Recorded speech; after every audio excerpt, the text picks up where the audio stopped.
All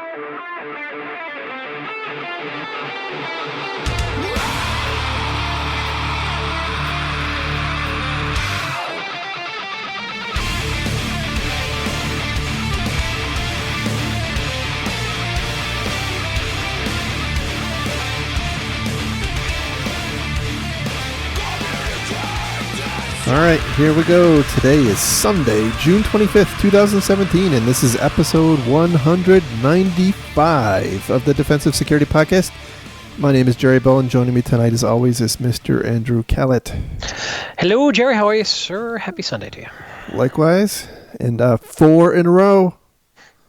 Well, if you actually publish. Well, yeah, that's questionable as of late. Anyhow. Though we apparently need to do some bank shows since you've got some crazy travel coming up. Yeah, I think we're gonna work on some remote podcasting capabilities while I'm overseas. Excellent. Anyhow, just a reminder that the thoughts and opinions we express on the show are ours and do not represent those of our employers.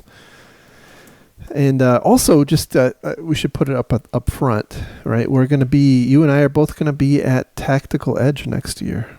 That's March. true. Which is in Bogota, Colombia. That's right. Of all Should places. be fun. So, not exactly around the corner. No. But closer than where I'm going in a couple weeks. So. Anyhow. But nonetheless, something worth going to, we're told. It'll be our first time. It's only the second year for the conference. That's right. Yep, but it has some pretty rave reviews. So anyhow, let's get into some stories. Our first story today comes from securityaffairs.co. And the title here is, that's a long title. DRA firm left 1.1 terabytes of data unsecured on Amazon S3. 198 million U.S. photo records exposed.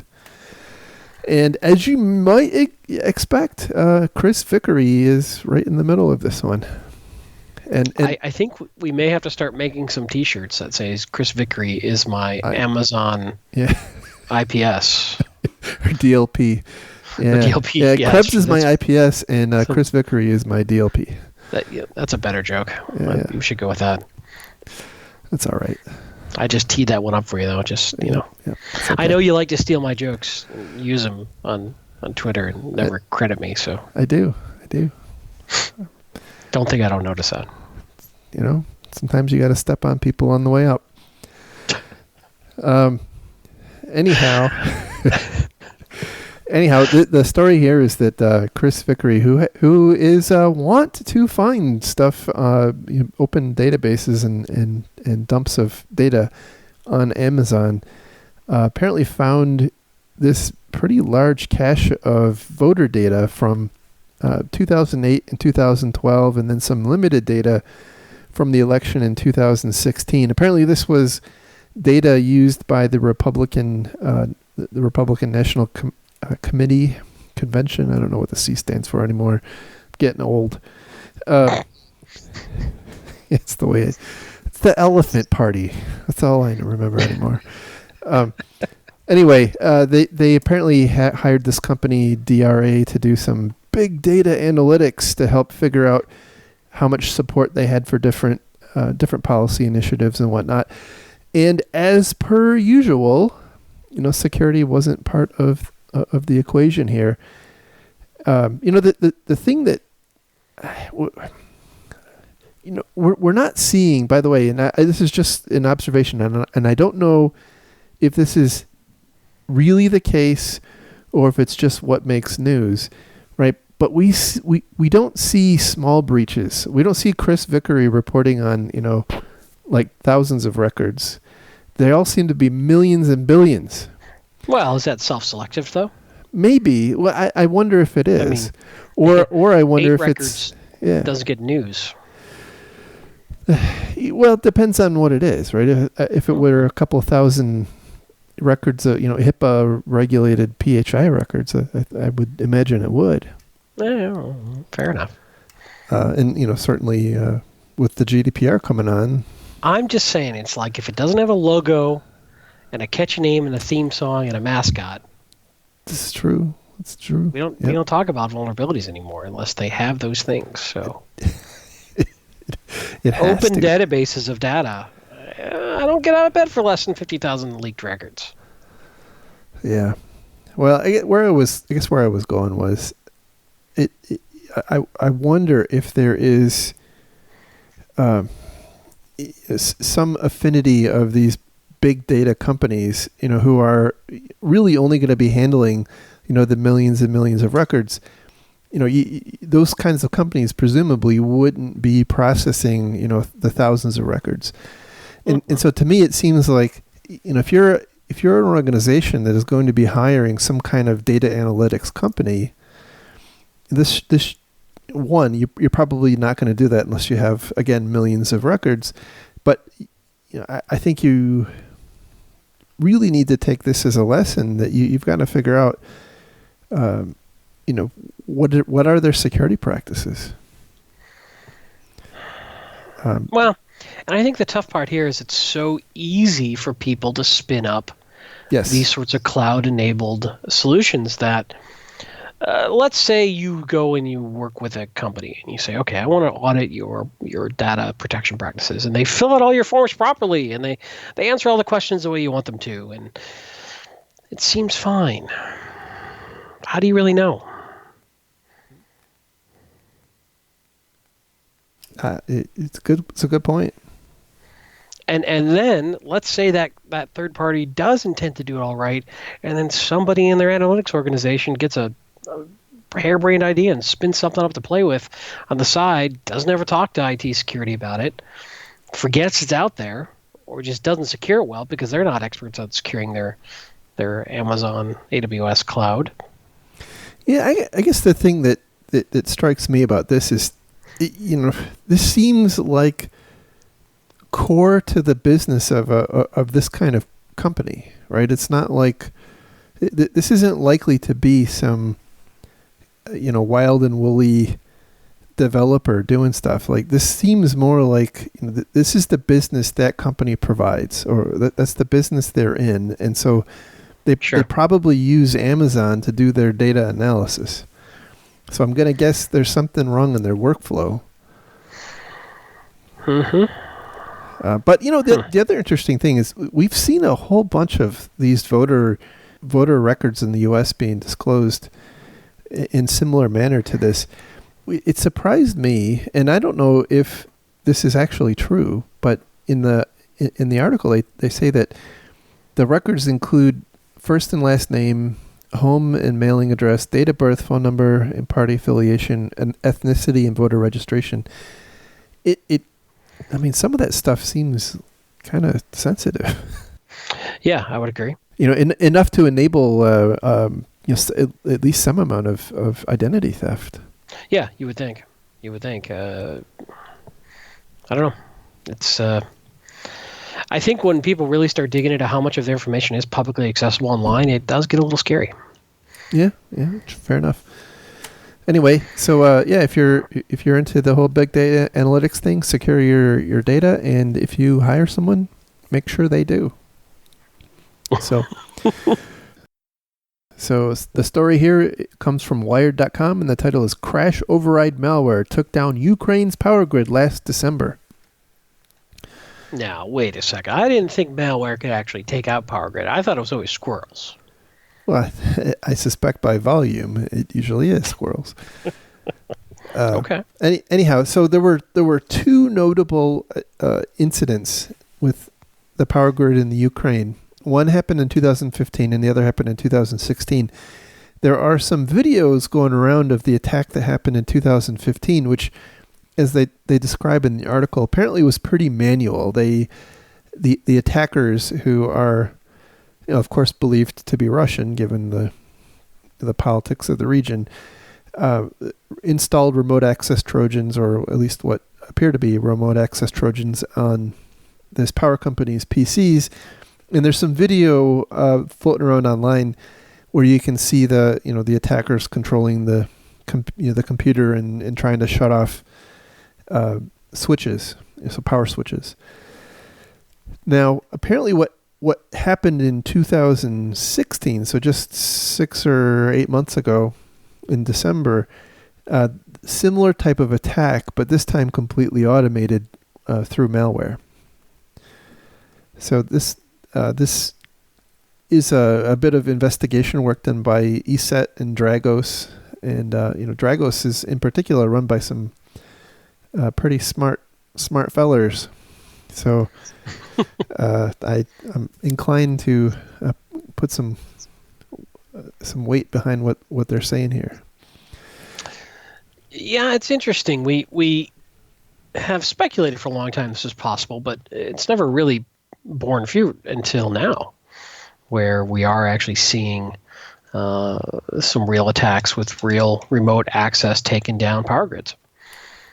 Yeah, definitely. And so they talk about in this story, they talk about how this piece of malware apparently is written in a way to be modular. And they said that it had the capability of kind of natively talking on the power grid's specific control protocols.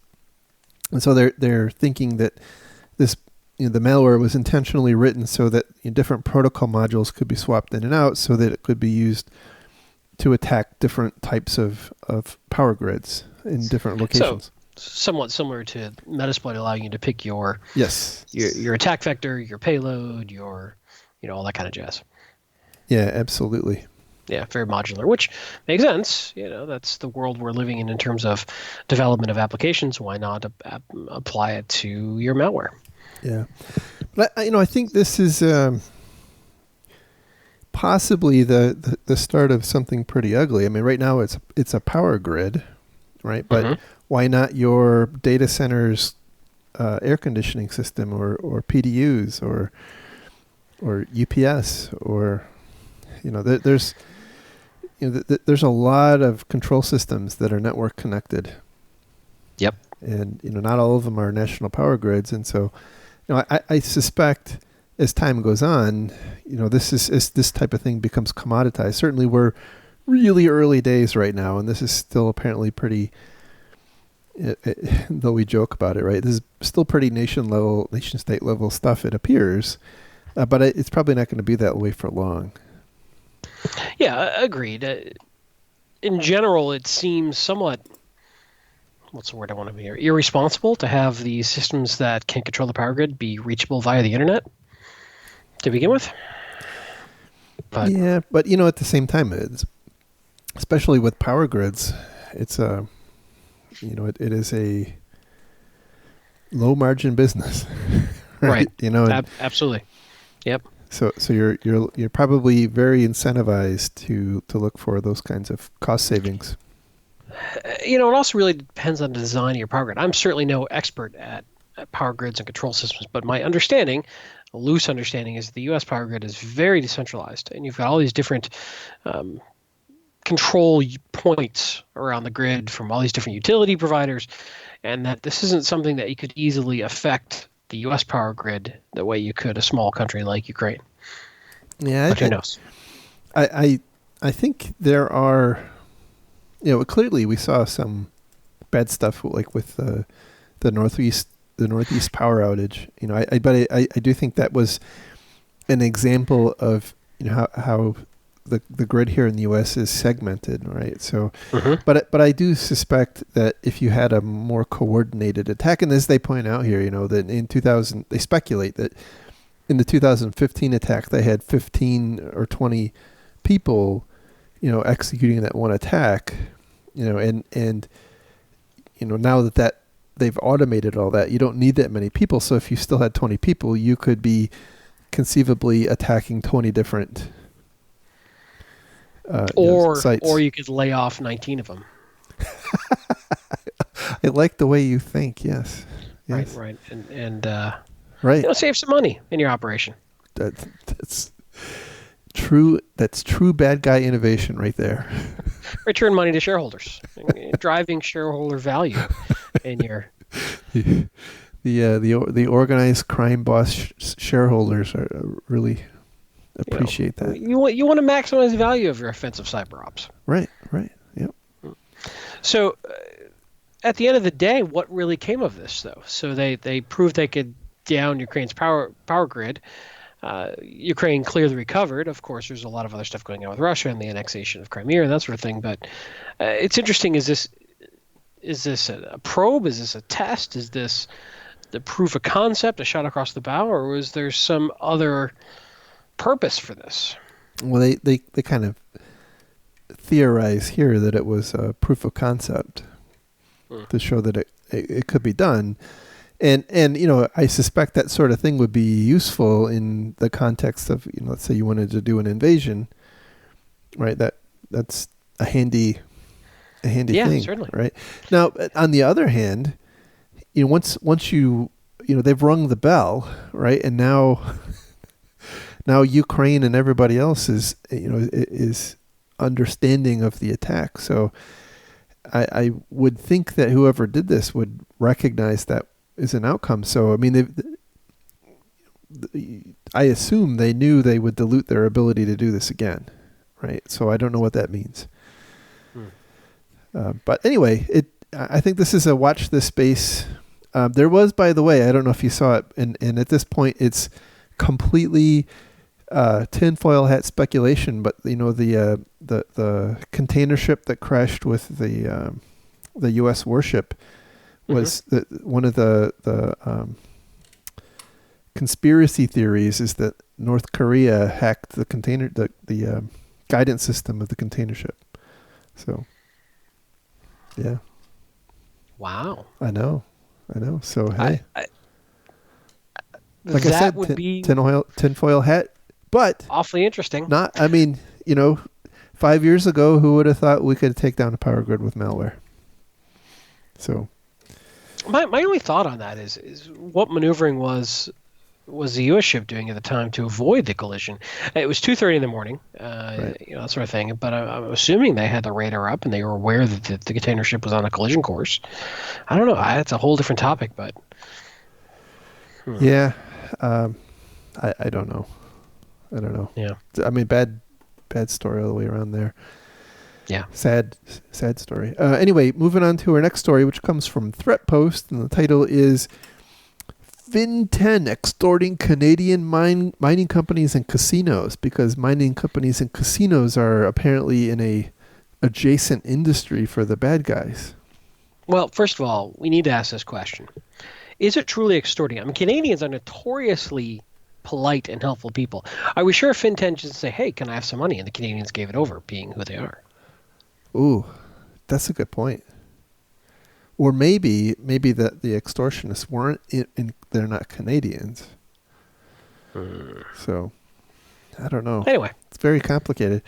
But apparently this was an operation conducted between 2013 and 2016 in predominantly Canadian companies, although apparently there were some in the U.S. as well. They were originally thought to be unrelated attacks, but FireEye doing what FireEye does, they found a way to link them all together and called them Fin10, and they created a nice report that you can register and read. And so in these attacks, basically what this this attack group was doing was using open source attack tools like Metasploit, and I assume the social engineering toolkit to send phishing emails and malicious file attachments to their victims.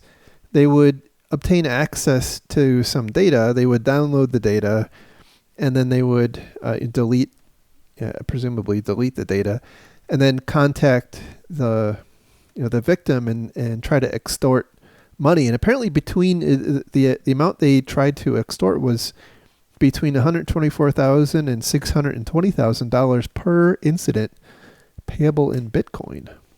Bitcoin only, even. Bitcoin only. I mean, we now understand. We're starting to get a really good picture of why Bitcoin is so expensive. Right? It's true. It's true. At some point, though, you would think an alternative cryptocurrency might catch on with the bad guys. Yeah, you would think. it might get cost prohibitive, right? To keep doing business in Bitcoin, even though you know fractions of Bitcoin. It's just a lot of attention on Bitcoin right now. Maybe they want to shift to something a little more. Yeah, like Dogecoin, Dogecoin. Yep. Sure. Something like that. I don't know. Yeah. Anyway, let's see what other. They I guess they point out that in these types of attacks, it's pretty important that you move quickly to understand, if the attack is real, which kind of makes sense. But they point out that it's particularly important here because I guess if you start to try to call their bluff, they are in your system and apparently have been known to create some further chaos. So I think it helps to have a reasonably good incident response plan in this kind of situation. And if another point of interest, typically it seemed that the initial phishing email was using macro-enabled Word files. Yes. So, yep. Which seems to be resurging in popularity as of late in the last 6 months. People are digging on the macro-enabled Word files again. Yeah, well, what's old is new again. It's true. Definitely. So, keep your eye out for that. I assume there'll be copycats. Speaking of this next story is actually a really interesting parallel, and it was something we talked about at the time, but this is a really detailed look under the covers of what happened with the stolen Orange is the New Black TV series. Yeah. Very long, in-depth, but interesting article, that's for sure. Yeah, so it comes from Variety.com, which is certainly not a normal source for us, but no. It's like you said, it's very long, and they apparently spent quite some time with the owners of the studio who had their data stolen. So that the name of the studio is Larson Studios. It's run by a husband and wife team. They apparently perform some kind of sound type editing for a whole bunch of different movies and TV series for a bunch of different networks. And sometime back in December, they received some text messages and emails from a group calling themselves the Dark Overlord, telling them that the Dark Overlord was going to change their lives. And I guess at first they ignored it, and later they realized that it was the real deal. They then learned that this group had stolen a bunch of data, and I don't think they actually knew how much data for quite some time, and that kind of develops as the story goes on.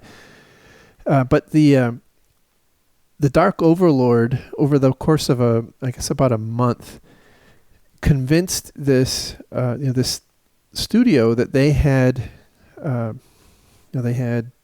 copies of some movies, and they requested a $50,000 ransom for the data to not, or these TV shows to not be dumped on the internet, which they ended up paying, right? And it was kind of an interesting story in itself, because they apparently had to go buy some Bitcoin, so they had to wire transfer money to Coinbase, and in the process of doing that, their bank told them to go talk to the FBI a second time, because they'd already talked to the FBI once, and the FBI advised them not to do it, but they paid it anyway.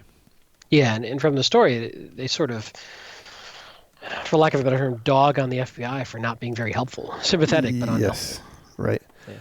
Yeah, particularly over the holidays. They said that they were quite unhelpful over the holidays. Which, I mean, hey, FBI needs a break too. So, sure. And then the other thing in this article, they really dog on this studio using Windows 7. And they keep referring to it as an out-of-date operating system. And they say that in the forensics. Now, keep in mind, this is from Variety.com, so you can only expect a certain amount of technical details. But they said that in the forensic analysis, they saw evidence that this bad actor had been scanning for for vulnerable systems, and they just happened to find one. It wasn't that they were being targeted; it was that they found this opportunistic, vulnerable Windows 7 system on, I guess, straight out on the internet.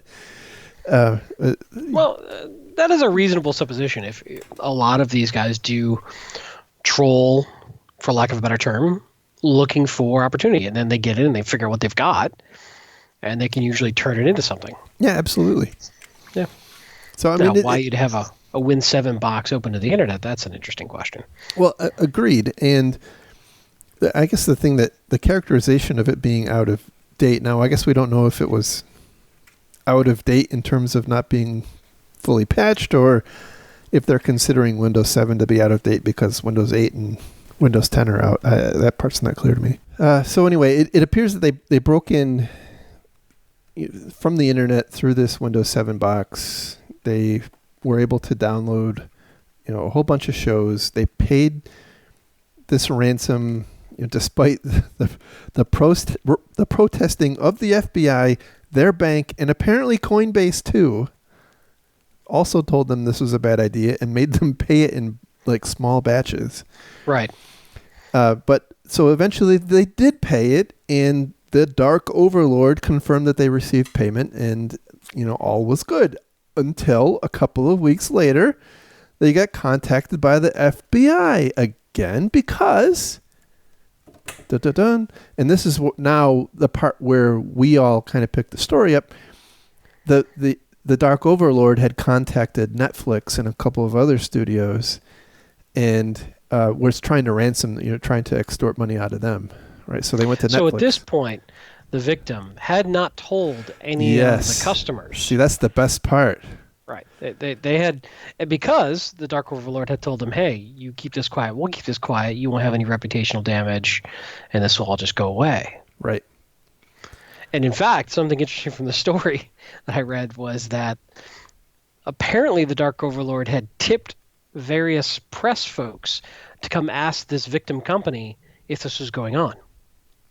Right. To see what Larson would do. Right. And they didn't do anything. And apparently that even got them kudos back from their attackers for not talking about it.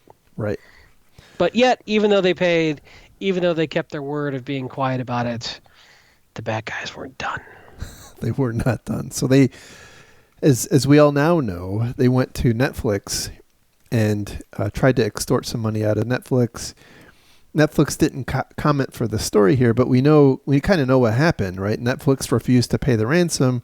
They released one of the episodes, and then to show that they were serious, and then they released 9 more as a punitive measure. And then what I found really interesting, kind of like like their business people, they followed back up with the Larsons and told them why.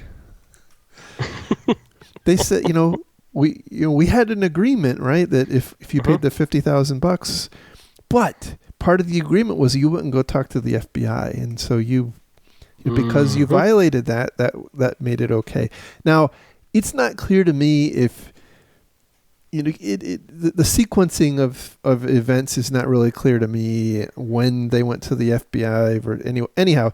So I kind of wonder if that was just an excuse, right? But I found the whole point, I found the whole concept of them feeling obligated to go back and tell their victim why they went and, in turn victimized somebody else. That was interesting. You have to train your targets. Right? Yeah, you need them to understand why they're being, so they'll play ball next time. Well, that's fair. But the one of the big lessons out of this is, they kept it secret from Netflix, and so they talk about some of the reputational damage. And it sounds like, by the way, some of their customers, cut relationships with them, and then others were pretty supportive. But I think that they would have done themselves a lot of favors if they would have been more upfront with their customers about what happened. Possibly, yeah. And this is a rough area. We don't have a good playbook on this sort of problem yet. And They were trying to get out of a bad situation. It's the same sort of thought process that goes into, should I pay a ransom to get my data back? And they were trying to play ball. But I agree with you. In this case, I think they would have been better off telling the various studios they worked with, hey, we had a breach, and your data, your intellectual property is at risk. What's kind of interesting as an aside is I don't know that threatening to release Orange is the New Black really is that much of a concern to Netflix. Obviously, it wasn't. Right. I mean, if you look at the model that Netflix has, they've got their subscriber base. This was only a couple of weeks before this particular show was going to, all the episodes were going to drop on Netflix anyway. And I'm struggling to make my point here, but I don't know that Netflix saw this as much as it was going to hit their numbers. It's not like a movie that was going to drop that could be heavily pirated and watched at home. People either already have Netflix at this time to watch this TV show, or they were already planning to pirate it anyway. I don't know that it changed the equation much. I think the big thing that came out of this, as I recall, was that it was released before it would have been available on Netflix. Yes, but not by much. But not by much. I mean, I think Netflix normally kinds of bleeds them out a week at a time, just like a traditional TV station. No, Netflix usually drops them all at once. Oh, they do? Oh, I didn't think they did. Okay. Mm. Well, anyway. Yeah, no, I mean, I'll confirm here. I guess I don't watch a lot of Netflix. So. Duh. Anyway. Duh. Let's see. So, yeah, they released all of it at once. Okay. I stand corrected. It's the wrong once before. As I recall. Yeah, anyway, I'm pretty sure. I'm 99% positive of that. But all that being said, when this all broke, I don't think it changed much for the average customer and average person using Netflix, or even Netflix's viewing numbers in this case. Now, that doesn't change the reputational damage to Larsa. It doesn't change the cost. And something else, they don't work just with Netflix. There could have been all sorts of other things that dropped that could have had a huge financial impact on a company. Yeah, one thing that's not clear to me, apparently this bad actor stole a bunch of other stuff. And right. I don't know. Improved that they had it somehow. Yeah, and I don't know. They don't tell us what, but they proved, happened, yeah. Right? And they seem not to have a problem dumping Orange is the New Black, so I don't. It makes me wonder: did the other networks pay? Like, did they? That's possible. Did they play ball? Yeah. Because the way the story sort of hints is that the bad guys went and talked to a bunch of different studios, not just Netflix. Right. And Netflix gave them the middle finger. So once again, vendor management, right? This is. But I go back to, how are you going to manage a vendor accurately enough to stop this problem? What is your vendor management typically like? Fill out a form once a year? Yeah, but I think this is evidence that that's not adequate, though. Right? I agree, but unless you're going to embed an employee in the middle of their IT operations, how are you going to know? Their day-to-day decision-making and how they do things, whether it's wise or unwise, or... But so I mean, just to play devil's advocate here, what about a service like BitSight?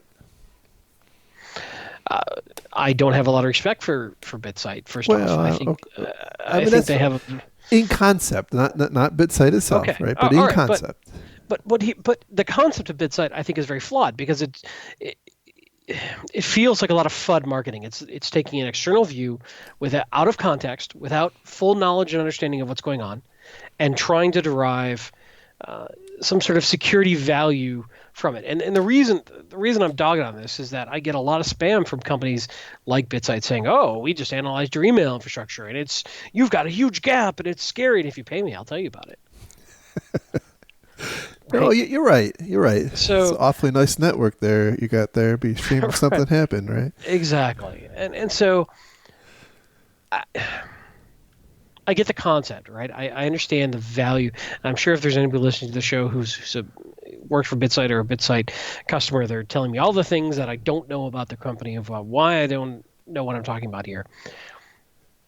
But what it goes into is security is an incredibly fluid thing, and it comes down to everyday decision making. Yeah. You miss one patch, and it changes the entire equation.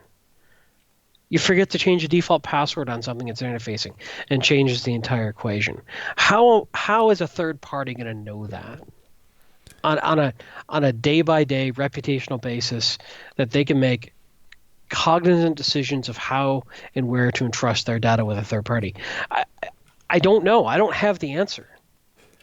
Yeah, I guess I was thinking more, more specifically with this case. Would something like BitSight have highlighted that they had this vulnerable PC connected straight to the internet? And so if you are an organization that deals in intellectual property, and I'm just kind of playing the other side here. Mm-hmm. If you're an organization that deals in intellectual property, and part of your workflow is you transfer that intellectual property to a third party company, it seems to me like you would want to have some deeper level of trust or insight, or trust isn't the right word, right? But insight into the way in which they're going to protect your data or not protect it, based on their hygiene. I get it, but how are you going to do it? Are you going to have your own InfoSec people who are already incredibly busy, scan the infrastructure, do their own pen tests? Yeah. Trust some third party to attest for their level of security? Clearly, they just need an SSA 16. That solved the whole thing right there. I'm not saying that what you're asking for isn't valid. It makes perfect sense. I just don't know how to do it yet in a way that isn't security theater. And I'm ripping on we'll fill out my vendor management form once a year. Well, I mean, clearly that's just a bunch of horse crap. I mean, right. It doesn't accomplish anything except employ vendor management people, and on both sides, right? But that is the standard of care right now in this equation. Yeah, but I wonder if there is this is something I struggle with a lot, right? Is it something that you need to codify in an expectation when you sign your contract? Here is our expectation, and they say yes, and they don't do it, and they get breached. Yeah, yeah, right. And then there's got to be some relief then, right? I mean, there's some contractual relief. Well, sure, but then now you're into a lawsuit situation, and yeah. Yep. No good. I mean, there's no good way out, I guess. Well, I mean, these are the day-by-day decisions that companies make to get business. If their business is on the line, they might hedge a little, or they might, Mm-hmm. Things happen. Yeah, there's always a reason. Yes, your contract said we had to patch all CVSS scores above 7 within 30 days, but that would have caused downtime on this server. You're not going to re-debate that every time something comes up. Right. Because it happens a lot. You're right.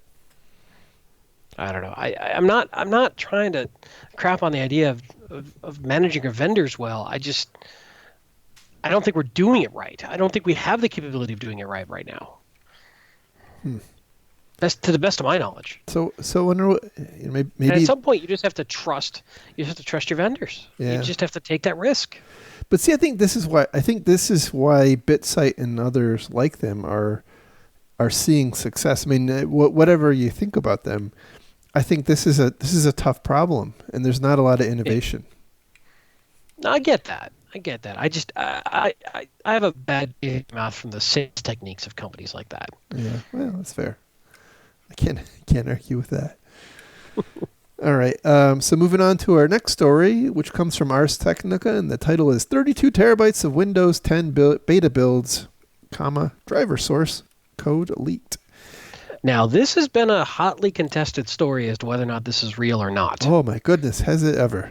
This has been. So let's just say that right up front, because a lot of you might be screaming at your podcast player of choice that this is a fake news story. This is some drama. So I guess out of the gate, Microsoft has in fact confirmed that they lost some source code. Now, the thing that is up for debate is what was lost. Yeah, I lose source code just walking into the office in the morning for the parking lot. So let's be honest here. That stuff's slippery. It just falls out of pockets all the time. Sure. So yeah, there was I guess a couple days ago on the website Beta Archive, there was a link posted to apparently a huge dump of what was claimed to be source code, but upon, and at the time, by the way, it was, this was claimed to be, pre-release builds and the entire source code for Windows 10 and on and on and on and on and on. And at the time I remember thinking, well, boy, it's really coincidental that there, like 2 weeks before, there was the big story about Microsoft moving, creating the biggest GitHub source tree ever when they moved the Windows code base into GitHub. And so I, of course, made the connection, but apparently that's not what happened. So I guess what this particular story here is indicating, and this is an updated story based on what we now understand, it did have some private Windows 10 builds that included private debug symbols. So these are things that are not generally released to the public. There's a different set of debug symbols that are included in builds that are released to the public, including the Insider Beta program. I think so. Yeah. Okay. Yeah, and then also there was the source code for a couple of different drivers. So they're USB drivers, they're Wi-Fi drivers, and they're plug-and-play drivers. But this article points out that the source code for the core operating system was not released. And this is pretty important because when this first broke, there were lots of people running around with their hair on fire saying, this is going to be a horrible, terrible thing because, there's going to be all these new vulnerabilities and exploits and whatnot because the source code is now available. And, they point out in here that... First off, it probably would take somebody a good, a decade to analyze all the source code for Windows 10, but sure, go on. Exactly. And they point out that, Windows 2000 back in 2004, the source code for it was disclosed, and there really wasn't a big swarm of exploits and malware and whatnot in the wake of it. But, I have in the past had a lot of discussions with exploit writers, and the general consensus is that source code is interesting, but it takes a really long time to find vulnerabilities in it. It's much more effective to do it through fuzzing. From a time perspective, that's just sure. It's never a good thing for no. Typically closed source to leak, especially something that is targeted as Windows. I'm not going to get into the open source, closed source debate here, but it could potentially arm bad guys with new techniques that we don't know about. That's certainly possible. Yeah. It could teach them more about the defenses that are built into Windows that are obfuscated today that they would have to discover through trial and error. There's some downsides to this, certainly. Yeah, potentially. I think maybe you're right on evading controls that are built into Windows. It would be more informative on that. Yes. Now, I agree with that. As I recall as well, at least following the Twitter thread, so take that with a huge grain of salt, this might have disappeared very quickly once it was found. That it was discovered on an FTP site and then quickly taken off. I'd heard that. So who knows how much of this actually got into the wild? That's not clear, right? I don't know. Yeah, take all that with a grain of salt. Who knows? So there were some files apparently copied to Mega, to the mega.nz or whatever that. Yeah, and then it's in the wild forever. Yeah. Yep. So anyway, it seemed bad at first. It doesn't seem quite as bad. I will say, USB, Wi-Fi, and plug and play are not trivial things unto themselves, right? So, if you're concerned about source code being disclosed, there may still be some reason to be concerned. And hey, Linux never has its source code available, so you could just switch to that. That's also a very good point. I was thinking it was a really interesting story that kind of follows the thread here. OpenVPN. I don't know if you read the stories. Yep. OpenVPN went through recently 2 separate code audits. One related to its crypto and the other related to the code. And there were a couple of I think like low and medium level vulnerabilities found, and at the time, people ran around saying, "Oh, it's great," and then I don't know, was it a week later, somebody with a fuzzer found a high severity vulnerability that wasn't found in the code audit. And it's a different technique. It is a different technique, right? And it shows how difficult it is to hand audit code of that complexity. Exactly. And Windows, I think, is orders of magnitude far more complex. So, yeah, I mean, that is part of the problem with securing Windows. It's this huge tangle of massive code base, some new, some old, huge amount of backwards compatibility has got to be maintained. It's non-trivial. Yeah. And so when people say, why can't we just get a secure version of Linux? Well, this is, of Windows. This is part of the problem. Is it's not a closed life cycle. It's not a closed ecosystem. Right. And because of customer demand, they've got to maintain an epic amount of backwards compatibility and flexibility for all sorts of drivers and hardware and software to all plug in at very deep levels in the code. So I'm not making excuses for Microsoft, but it's really complex when you think about all these different interactions and how they've got to work together, and also release at a regular, reasonable price on a regular basis and all this sort of stuff. It's almost a Herculean task to make it unbreachable. And if we look at it in many ways, where we've seen most of the exploit shift to, although it's somewhat changed this year, but it shifted to the applications running on top of the code, not necessarily the OS itself.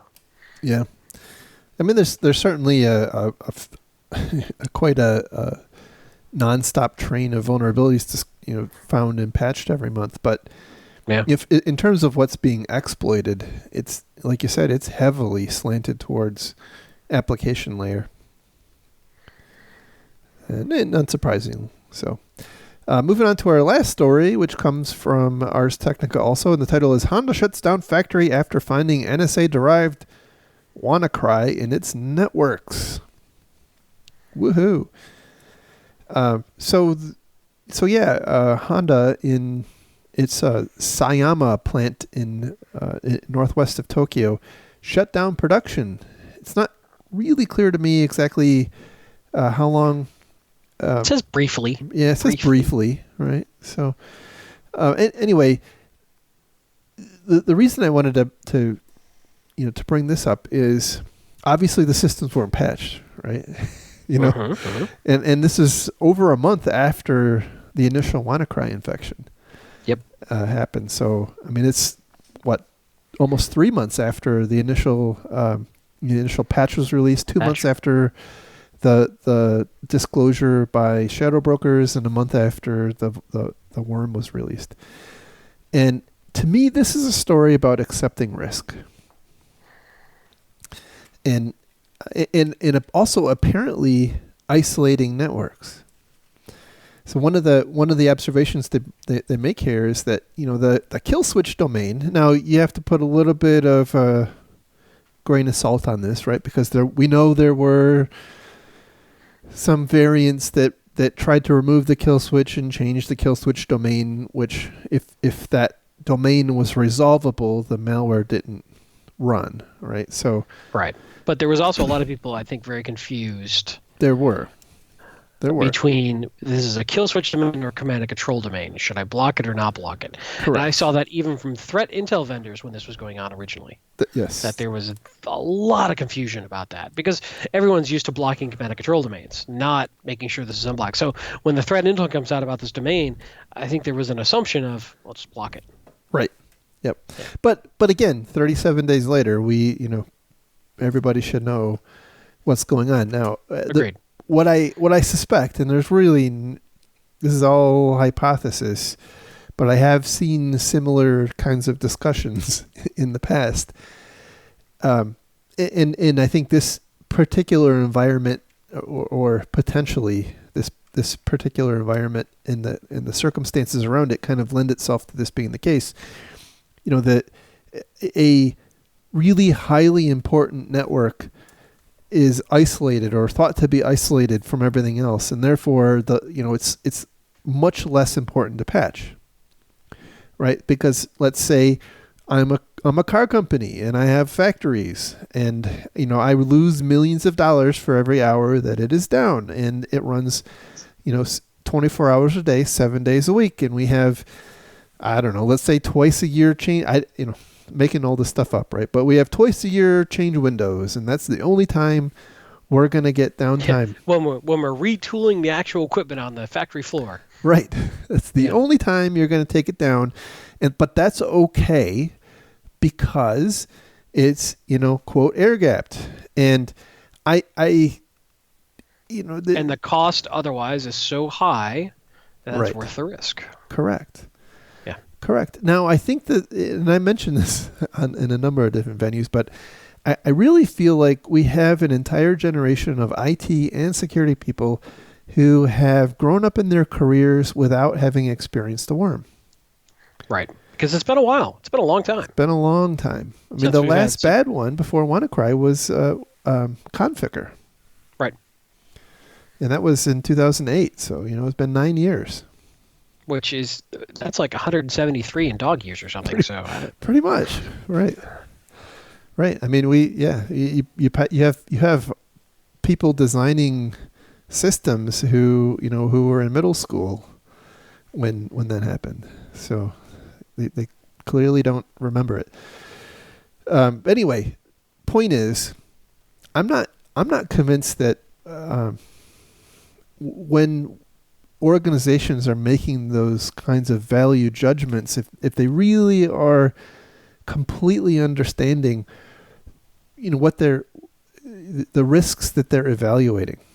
And, and it's particularly troublesome in this case. I mean, we don't really know what kinds of discussions led up to it, or, hey, maybe they just forgot this plant, like they patched every other plant and they forgot this one, or really don't know. Or maybe it was just one system and they shut it down as a precautionary measure. We really don't know any of the details, but I have seen this be a big problem in the past, where a team or a company believes because they have some kind of prophylactic measure in place that they can accept risks that don't actually make sense in the context of a particular type of threat, but because they're so used to hitting that button, like they designed this thing to be resistant to the normal phishing and email-based threats, because we don't check our email and we don't have web browsers or that sort of thing. But the typical vectors they sidestep, but they didn't. Right. You introduce a system that's infected on the network, and bam, everything is now, in the case of a worm, everything is now hosed. So again, we don't know that's what happened here, but kind of connecting all the dots, it seems to make sense. If there was a terrible outbreak, it would mean that those systems probably couldn't resolve the external domain, which probably means that they're kind of fenced off, which you would expect to see in a case where a company decided to accept the risk of not patching systems. So all I'm saying, and again, we don't know this is what went on with Honda. They're probably never going to tell us. Right. But the point is, I think when my advice is when we are going to evaluate and accept risks, we damn well better understand the risks that we're accepting. Yeah, that's very fair and reasonable to me. And I don't think we do. I mean, quite often. I'm a garbage man. What do I know, right? So, anyhow, that's my deal. That's your take? That's my take. You're staying with it? Yep. All right. And that's the show.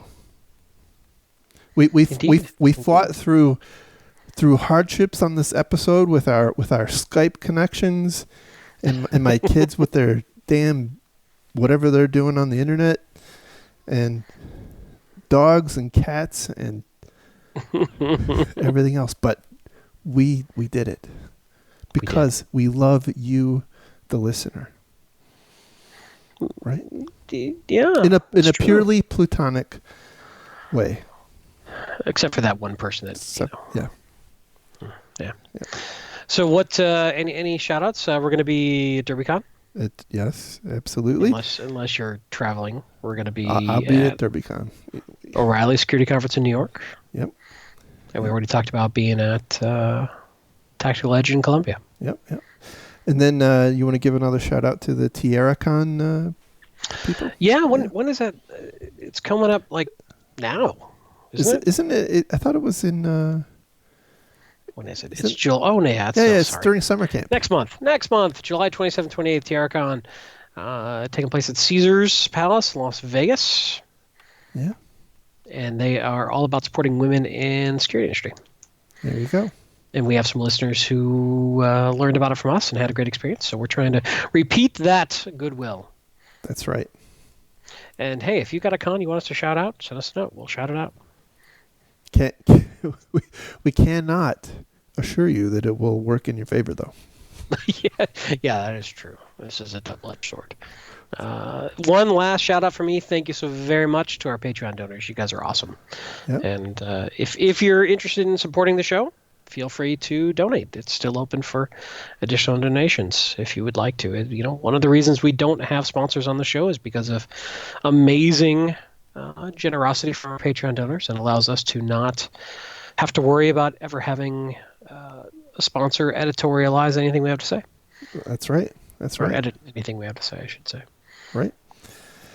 Anyway, you can find links to the stories we talked about on our website at www.defensivesecurity.org. You can follow the show on Twitter at DefensiveSec. You can follow Mr. Cal on Twitter at Lerg. That's Lerg.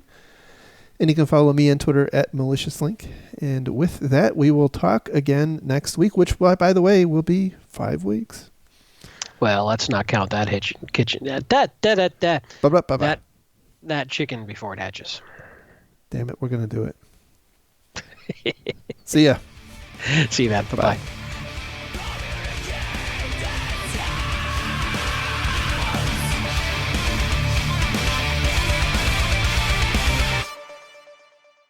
Windows. For Pete's sake. No, go away. Podcast professional. Yep, right here. Be a big edit just like last time.